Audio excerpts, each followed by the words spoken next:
Long hours on the highway usually force a choice between two distinct mechanical priorities: refined touring comfort or raw, aggressive thrust. Triumph enters this space with the 2026 Speed 400, a bike that moves the platform down to a 349cc architecture. Royal Enfield takes the opposite route with the Guerrilla 450, sizing up to a 452cc liquid-cooled block. The financial baseline for this comparison sits at 2.73 lakh for the Triumph and 2.96 lakh for the Guerrilla Apex model. That extra 23,000 rupees buys you a larger engine displacement and an additional 8 Newton-meters of torque. To see if that extra spend is justified, we're ignoring city traffic and focusing exclusively on triple-digit speeds, overtaking capability, and emergency braking. The decision comes down to whether you prioritize premium safety features and a lower entry price, or the specific capability of high-speed highway passing power. Those capabilities are dictated by how these engines deliver their torque to the rear wheel. The Triumph uses its 349cc engine to produce 32 Newton-meters of torque. The Guerrilla's larger 452cc block outputs 40 Newton-meters. This graph maps out how torque translates to acceleration from a standstill toward 150 kilometers per hour. The Triumph provides an immediate rise in power between 0 and 80. However, past the 100-kilometer mark, the Triumph's acceleration curve flattens out. The Guerrilla feels softer when launching, but between 80 and 150 kilometers per hour, it provides an aggressive surge that pulls noticeably harder. That extra pull comes with a fuel penalty. The Guerrilla averages 25 to 30 kilometers per liter, while the Triumph stays between 30 and 35. The 23,000 rupee premium buys you more headroom for high-speed overtakes, provided you're willing to accept higher fuel consumption on every trip.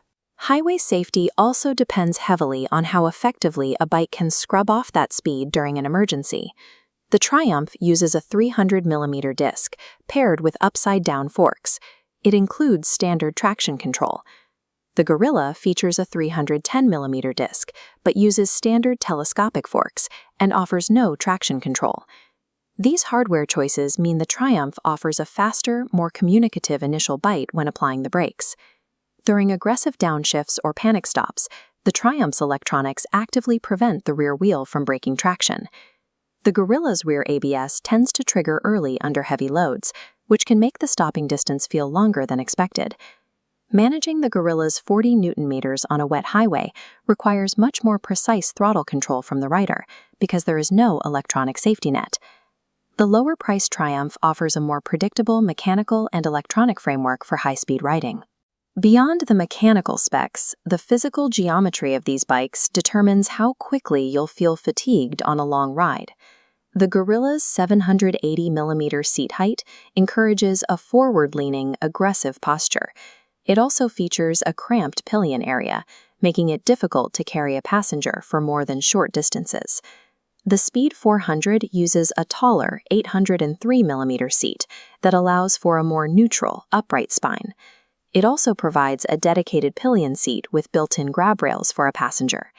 Making the Guerrilla viable for long-distance touring requires an immediate investment in aftermarket seats and backrests. The Triumph is a touring-ready platform straight from the showroom, while the Guerrilla requires extra spending to reach the same level of long-distance comfort. The 23,000 rupee price gap functions as a performance tax for specific mechanical gains. We can map these bikes to specific rider profiles. Is the quadrant for touring, passenger comfort, and refinement. If you plan to ride for hours with a passenger, the Triumph offers the most logical value. The Guerrilla 450 sits in the quadrant defined by solo riding and raw engine performance. If you ride alone and your primary requirement is the thrill of that high-speed surge, the Royal Enfield is the better fit. The choice depends on whether you value the comfort of the entire journey or the physical pull of the sprint.